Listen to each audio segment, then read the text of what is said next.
Bonjour à toutes et à tous, c'est Stéphane pour la chaîne Foilier, je vous remercie de me retrouver chez moi et donc chez vous. Non, les dramas internet c'est épuisant parce qu'en fait on peut jamais parler du fond quand il y a des dramas. Et c'est fatigant.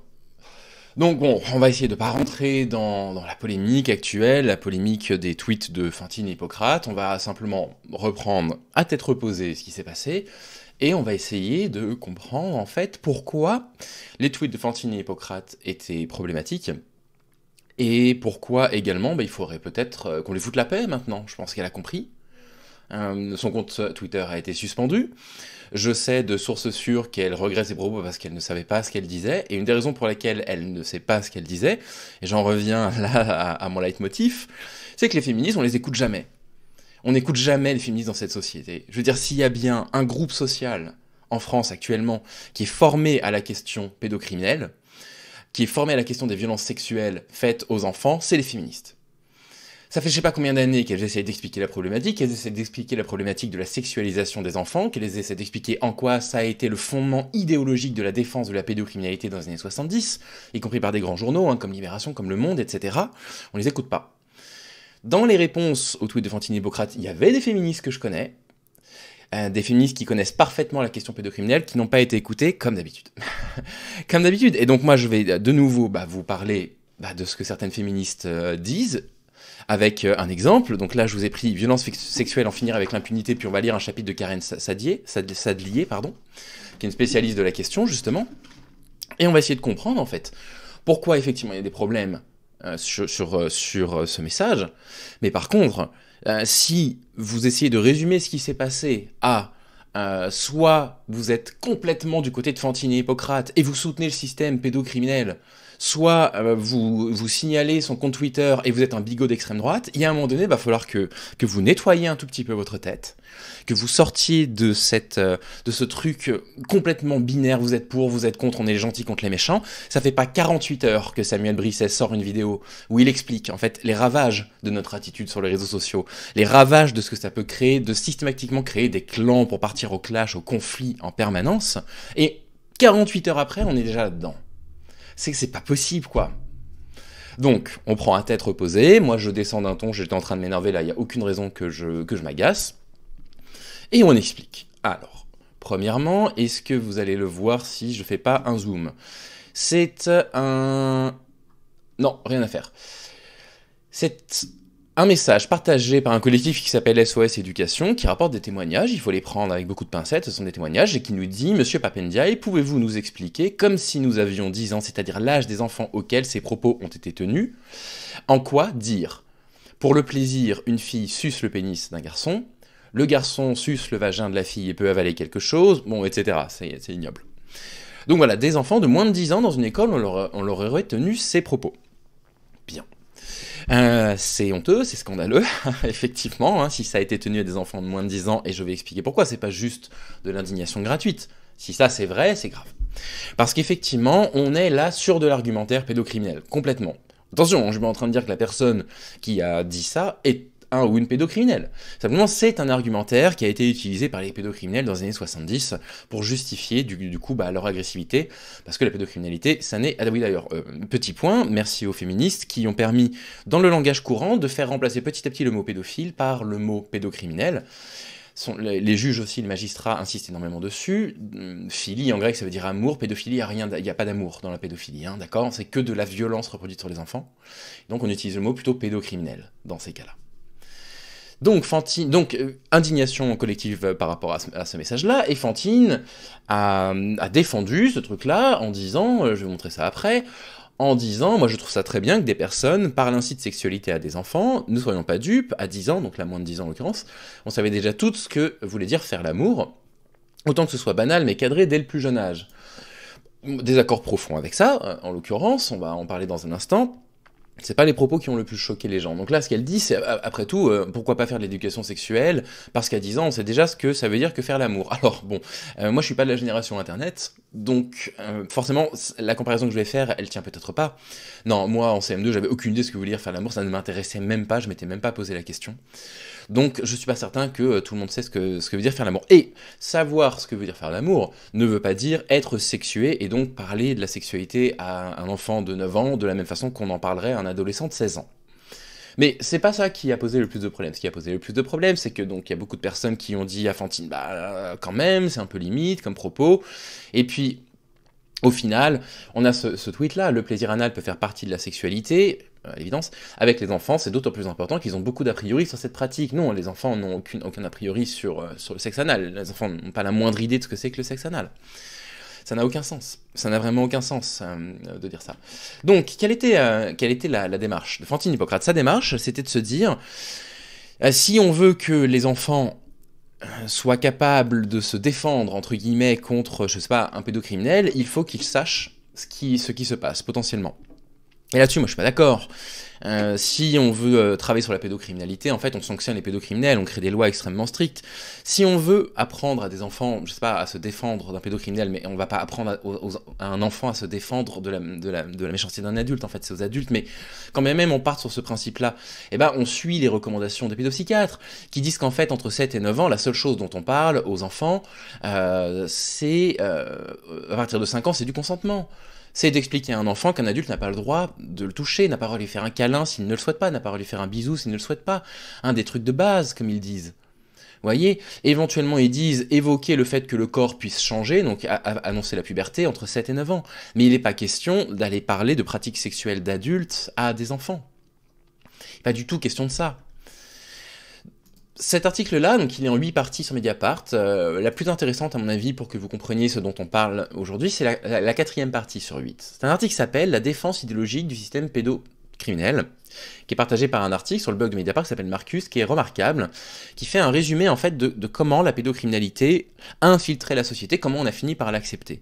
Et je vais vous lire un paragraphe qui est très intéressant, parce que vous allez comprendre en fait notre indignation et pourquoi les propos de Fantine Hippocrate sont problématiques, et qui méritaient sans aucun problème que le tweet soit supprimé par Twitter. Mais bon, de là à partir en cyberharcèlement à la traiter de pédocriminel, on va souffler un instant. Moi, je suis pas du tout en train de dire que les victimes de pédocriminalité dans leur vie ou les femmes victimes de violence sont censées faire de la pédagogie avec ce genre de propos idiots, hein. Pas du tout. Hein. Parce que je sais la violence que ça peut représenter pour vous. Par contre, les personnes comme moi, et les personnes comme la plupart d'entre vous, j'imagine, en dehors de ces trucs-là qui ont jamais vécu ça, mais enfin, ça nous coûte quoi, en fait, d'expliquer aux gens en quoi c'est problématique? Ça nous coûte quoi de juste tweeter en dessous du truc de Fantine Hippocrate pour dire, bah voilà, pour telle ou telle raison, pour tel ou tel argument, ces propos-là, il faut pas les tenir. Il faut pas les tenir parce qu'ils ont été la matrice idéologique de la pédocriminalité dans les années 70. C'est pas de la faute de Fantine Hippocrate qu'elle sache pas ces trucs-là. C'est la faute de la société qui muselle depuis je ne sais pas combien de temps les féministes qui essayent de faire de l'éducation aux adultes par rapport à ça. Qui essayent de leur dire on ne sexualise pas le corps d'un enfant. Parce que sexualiser le corps d'un enfant, c'est le début de l'assise de l'idéologie pédocriminelle. On va lire ça, que vous me croyez pas sur parole. L'article est très sourcé, vous verrez, c'est très intéressant. Donc pour les défenseurs de la pédosexualité, alors la pédosexualité, c'est pas lui qui le dit, d'accord, hein, il explique au-dessus qu'on n'a pas le droit d'utiliser ce terme-là, donc voilà, ne sautez pas sur l'auteur de l'article, il sait très bien que le mot est très compliqué, mais en fait les pédocriminels essayent de faire passer la pédocriminalité pour un type de sexualité. La pédocriminalité s'était mis volontairement dans la roue de l'homosexualité pour dire, regardez, vous êtes en train de stigmatiser les homosexuels et vous faites la même chose avec nous. Vous voyez ce qu'ils ont osé faire, ils ont osé se comparer avec l'homosexualité pour asseoir du coup leur ultra-violence, quoi. Et aujourd'hui, ils le font encore. Aujourd'hui, ils utilisent des luttes qui sont défendues en LGBT sur les autodéterminations pour dire, mais après tout, moi, j'ai beau avoir 40 ans, je me sens comme un ado de 16 ans, donc il n'y a pas de problème si j'ai des rapports sexuels avec une fille de 14 ans. Vous voyez, ils ne cessent de faire ça, ils ne cessent de se mettre dans la roue des autres combats pour justifier leurs dérives. Donc voilà ce mot pédosexualité, d'accord, c'est pas l'auteur qui le dit, et ce mot vous ne devez pas l'utiliser, ça n'existe pas la pédosexualité, ok, hein, il faut lire l'article en entier pour comprendre d'où ce mot vient, hein. Donc, pour les défenseurs de la pédosexualité, donc les pédocriminels, il faut inverser le rapport entre victime et coupable. Ce ne sont pas les actes pédocriminels, le problème, mais l'imaginaire sociétal dans lequel ils s'inscrivent. Voilà leur argumentaire. Hein. Ainsi, c'est la société qui devient fautive, une société répressive qui empêche les enfants et les adolescents de pouvoir explorer leur sexualité. Vous voyez, l'exploration de la sexualité des enfants, c'est un thème qui est central, mais il n'y a pas d'exploration de la sexualité chez l'enfant. C'est-à-dire que même dans les cas, si vous lisez des trucs sur la masturbation infantile, c'est une sorte de... À la limite de primo-sexualité, mais c'est pas du tout une sexualité comme on peut l'entendre. Donc on ne peut pas sexualiser le corps d'un enfant et a fortiori également d'un adolescent, avec une vision adulte de la sexualité. Parce que ça, c'est de l'argument pédocriminel. Prise dans des croyances, des mythes, des traditions, la société serait malade de ses conceptions autoritaires en matière de sexualité. Voilà, on est bien là-dedans, et ça a été défendu finalement par Fantine. Quand elle dit, alors c'est Miss Pauline qui a dit ça. Ouais, non, c'est Miss Pauline. Quand Miss Pauline dit, par exemple, les conservateurs et autres bigots d'extrême droite ont réussi à faire sauter la chaîne Fantine et Hippocrate. Parce que là, Miss Pauline, non, c'est pas les bigots d'extrême droite d'un côté qui ont été choqués par ça, parce que moi j'étais profondément choqué par le tweet de Fantine, contre les défenseurs de la pédocriminalité, quoi. Stop, on arrête avec ça, quoi. Non, effectivement, ça fait partie de l'argumentaire pédocriminel, qui est un peu dangereux. Je fais un petit zoom que vous puissiez lire avec moi. Cet autoritarisme conduirait, d'après eux toujours, à une véritable hystérie névrotique, une chasse aux sorcières à l'encontre des pédocriminels. Certains intellectuels émettent même l'hypothèse d'une phobie contre la pédosexualité, une pédophobie, non mais vous vous rendez compte, c'est dramatique. Hein. Ils se mettent dans les roues des mouvements à l'époque pour les droits des homosexuels, aujourd'hui LGBT, pour dire regardez, nous c'est pareil, hein, on subit les mêmes discriminations qu'eux, on subit une pédophobie. C'est dramatique. Hein. Pour les tests pédosexuels, il faudrait libérer l'enfant de la famille. Elle disqualifie l'institution familiale car elle est considérée comme le lieu d'exercice privilégié de la domination, comme une prison sous l'emprise du patriarcat et des relations hiérarchiques et autoritaires parent-enfant. Pour extraire l'enfant à ce rapport de force inégale, la pédosexualité se présente comme une porte de secours à l'enfant, qui permet de rétablir des relations équilibrées avec l'adulte, au travers de sa sexualité. L'enfant n'a pas de sexualité, attention, hein, on parle pas de la même chose. Hein. La langue de bois est également utilisée au travers des comparaisons absurdes qui peuvent être rangées comme point Godwin. En effet, afin de marquer les esprits, les défenseurs de la pédosexualité comparent le traitement réservé aux pédocriminels aux oppressés d'hier, etc. Utilisation des sciences sociales et humaines pour justifier tout ça. Je vous laisserai lire, c'est très intéressant. Voilà, c'est ça l'argument pédocriminel. Et donc, c'est ça qu'on est en droit de dénoncer. On est tout à fait en droit d'aller dire à Fantine, attention, vous êtes en médecine, je crois qu'elle est, moi je la connais pas, hein, je l'ai jamais rencontrée, jamais échangé avec elle, je crois qu'elle est interne ou elle est peut-être déjà doctoresse, je ne sais pas. Mais voilà, faisons très attention. Ce qui est intéressant, c'est que elle a échangé avec des personnes de l'Astec apparemment, parce que là on a une personne qui travaille à l'Astec, qui dit, elle essayait d'expliquer en tout cas qu'il faut parler de la sexualité aux enfants pour qu'ils sachent, avant que les choses sérieuses commencent, c'est que l'enfant n'a pas les informations nécessaires sur le sexe, il aura plus de difficultés à identifier une agression sexuelle. Et c'est là qu'on voit que l'enfer est pavé de bonnes intentions, c'est-à-dire que si c'était son intention, c'était maladroit. Parce que quelque part, en quoi expliquer à un enfant que une fille peut le sucer quand il a moins de 10 ans va lui permettre de comprendre que c'est pas normal si un adulte essaye de lui nuire. Alors que, en fait, la chose la plus intelligente à lui expliquer, c'est le consentement. C'est ton corps. Et tu as le droit de dire non à un adulte, et un adulte doit respecter ton nom, quoi qu'il arrive. Et elle est là, en fait, cette éducation sexuelle, qui est pas vraiment une éducation sexuelle, qui est une sorte de pré-éducation, et qui est une éducation à la limite, qui est une éducation à l'affirmation, etc. Et du coup, moi, j'en sais rien, moi je suis pas dans la tête de Fantine, je sais pas du tout ce qu'elle a voulu dire. Mais ce qui me paraît évident, c'est que quand Psyodélique... Putain, Psyo, fais gaffe quand même à ce que tu dis, quoi. Sous-entend qu'en fait, les gens qui ont défendu Fantine et Hippocrate soutiennent le système pédocriminel alors qu'ils pourraient simplement ne pas comprendre, ne pas savoir. Vachement attention quand même, parce que hier soir, on a quand même le GUD, pour ceux qui savent pas le GUD, ce que c'est que le GUD, je vous les dirai chercher sur internet, qui est en train d'afficher toutes les personnes qui ont soutenu Fantine en disant « Regardez, l'extrême gauche, c'est un réseau de pédophiles, de pédocriminels », il disait pédophiles. Catastrophique. Enfin, je veux dire, c'est dramatique, quoi. On en est là. Et c'est d'autant plus agaçant, en fait, cet appel permanent à aller traiter les autres de pédocriminels, que la pédocriminalité, c'est un truc sérieux de société, d'accord? C'est un fléau dans la société, la pédocriminalité. Et c'est pour ça qu'il faut qu'on soit extrêmement prudent avec les propos tenus par Fantine. Et qu'il faut pas qu'on les laisse passer. Et qu'il faut qu'on puisse continuer à lui dire, à dire aux prochaines personnes qui pourraient défendre ces arguments, attention, voilà pourquoi l'argumentaire est problématique, voilà ce qu'il faut dire à la place. Et c'est pas en se jetant sur les gens et en allant pointer les personnes du doigt en disant vous êtes tous des pédocriminels qu'on va faire quoi que ce soit pour cette société. Au contraire, là, il va falloir expliquer aux gens. Parce que là, on est en train de... Encore une fois, 2 jours après la vidéo de Monsieur Sam, on est en train déjà de radicaliser des positions. Avec notre attitude en disant, si vous avez défendu le fait que Fantine et Hippocrate ne devraient pas avoir son compte Twitter suspendu, alors c'est que vous êtes des pédocriminels. Eux, ils vont dire, vous, si vous voulez plus qu'elle puisse s'exprimer, vous êtes d'extrême droite. Et au final, en fait, on n'a pas fait avancer la question. Hein. On n'a pas permis aux gens de comprendre pourquoi ces propos-là nous ont choqués. Et donc on va les retrouver de nouveau, ces propos. Et ça va de nouveau créer un schisme, et on est exactement dans ce que M. Sam dénonce, quoi. On manque de bienveillance les uns envers les autres, ma parole, c'est pas possible, quoi. On a le droit de débattre, on a le droit d'expliquer pourquoi on est en colère, quoi. Allez, violence sexuelle, en finir avec l'impunité, c'est Édouard Durand, c'est Ernestine Ronay, comme d'habitude, je crois qu'il y a même Muriel Salmona qui écrit dedans. C'est les très grandes figures hein, des personnes qui se battent contre les violences faites aux femmes, contre les violences faites aux mineurs, etc. Et dans le chapitre de Karen Sadlier, qui s'appelle Les violences sexuelles sur les enfants, mécanismes, conséquences et soins, c'est au chapitre 14, page 175, ce sont les éditions Duno. J'en ai déjà parlé une fois dans une vieille vidéo, je vous le recommande. La violence sexuelle commise sur l'enfant constitue un problème majeur. Elle est l'un des problèmes de santé publique mondiaux les plus importants selon l'OMS, une déclaration de 99. Une méta-analyse récente, l'ouvrage est de 2020 je crois, 2021. Une méta-analyse récente démontre un taux de prévalence de 12% de victimes de pédocriminalité sur 10 millions de personnes. La maltraitance sexuelle des enfants se présente comme un phénomène épidémique, qui est indépendant de la culture d'origine ou du niveau socio-économique. Elle crée des conséquences graves pour les victimes si elle n'est pas accompagnée de façon spécialisée sur le plan psychologique, social et judiciaire. Et ensuite, elle explique les mécanismes qui aboutissent justement à l'agression. Donc en quelques mots, les mécanismes. Donc, elle fait un profil type des différents types d'agresseurs. Hein, ils ont des nombres 1, 3, 4, 5, 6, 7. Et ensuite, ils expliquent le processus qu'ils appellent, pardon pour mes mots, de dressage sexuel. En parlant de 4 processus qui partent de la sexualisation du coup de l'enfant et de son corps, de la responsabilisation de l'enfant, l'adulte le rend responsable de ce qui est en train de se produire, la trahison, la confiance et l'isolement, et la mise en impuissance. Je vous laisserai lire, c'est très intéressant. Il y a beaucoup de choses dessus. Mais du coup, vous voyez, la pédocriminalité, c'est une question sérieuse. La pédocriminalité, c'est une question qu'il faut traiter avec le plus grand sérieux.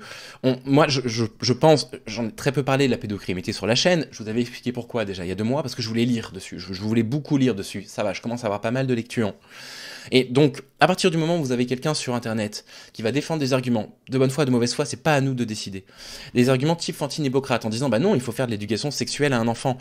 Nous, si c'est pour dire, vous êtes une pédocriminelle, mais en fait, faisons attention aux mots, quoi, parce qu'il y a des victimes de la pédocriminalité qui vous regardent. Hein, il y a des femmes, il y a des hommes qui ont été victimes de pédocriminels, qui ont été victimes d'actes pédocriminels, leur vie a été détruite, d'accord. Et tenir des propos en disant il faut faire de l'éducation sexuelle à des enfants, c'est quand même pas le même degré de gravité que de la pédocriminalité. Donc faisons attention à l'usage des mots, quand même. N'allons pas commencer à accuser un tel ou une telle de pédocriminalité. Moi, ce que je souhaite profondément, hein, c'est que Fantine-Hippocrate, on lui réactive son compte Twitter, qu'on lui donne l'occasion de s'exprimer, de voir si effectivement elle a compris ce qui dans ses propos nous avait choqué, peut-être qu'elle changera certains de ses propos, peut-être qu'elle changera tout, j'en sais rien. Mais si on commence à expliquer que les gens qui font pas attention à ce genre de discours sont des pédocriminels, et que du coup de votre côté vous dites oui mais vous, donc moi, vous êtes des bigots d'extrême droite, non attendez, on se calme. Donc voilà ce que je voulais vous dire par rapport à ça. Et ces attaques en pédocriminalité, mais enfin vraiment c'est lamentable quoi. Et Psyo, fais gaffe, hein. Fais gaffe, c'est sous-entendre que là apparemment c'est Tronchambier qui en prend une, serait pédocriminel parce que et en plus de ça, qu'est-ce qu'ils mettent en plus le tweet c'est vous vous faites avoir par des dénonciations abusives, vous avez censuré une vulgarisatrice santé qui fait un travail important, c'est-à-dire qu'en fait ils soutiennent même pas le tweet de Fantine quoi, ils soutiennent même pas quoi, ils disent juste c'est un compte de vulgarisation et ça devrait continuer à exister. Moi je suis pas d'accord pour que le compte de Fantine soit supprimé, par contre son tweet il a rien à faire là effectivement, et j'espère qu'elle va comprendre, j'espère vraiment qu'elle va comprendre les arguments, si elle comprend pas les arguments c'est un peu plus embêtant quoi, peut-être que je pourrais échanger avec elle un jour éventuellement si elle le souhaite, aucun problème hein. Je donnerai des références à lire, etc. Mais bon, voilà. Dangereux quand même. Dangereux d'aller faire des dénonciations comme ça en pédocriminalité des gens. Faites attention, parce qu'il y a des réelles victimes de la pédocriminalité, et c'est pas simple. La pédocriminalité, c'est pas juste une femme qui croit bien faire en disant faut faire de l'éducation sexuelle aux enfants et qui n'a peut-être simplement pas compris les implications de ses propos, quoi. Donc voilà. Faites attention à ce que vous dites, faites attention à vos accusations. On n'est pas en 2 clans, c'est pas l'extrême droite contre les pédocriminels. D'accord, on va souffler un petit peu. Et j'espère que j'ai été clair parce que soutenir la sexualisation des enfants, c'est dangereux. C'est très problématique, d'accord. C'est la base argumentative de la pédocriminalité dans les années 70, bref. Je vous mettrai les liens en description si vous souhaitez les lire. Évidemment, vous pouvez lire les 8 parties de cet article sur Mediapart parce qu'il est très bien écrit. Et prenez soin de vous. Si vous avez des questions, si vous voulez prolonger les débats, on se retrouve dans les commentaires de la vidéo et je vous dis à très vite. Salut.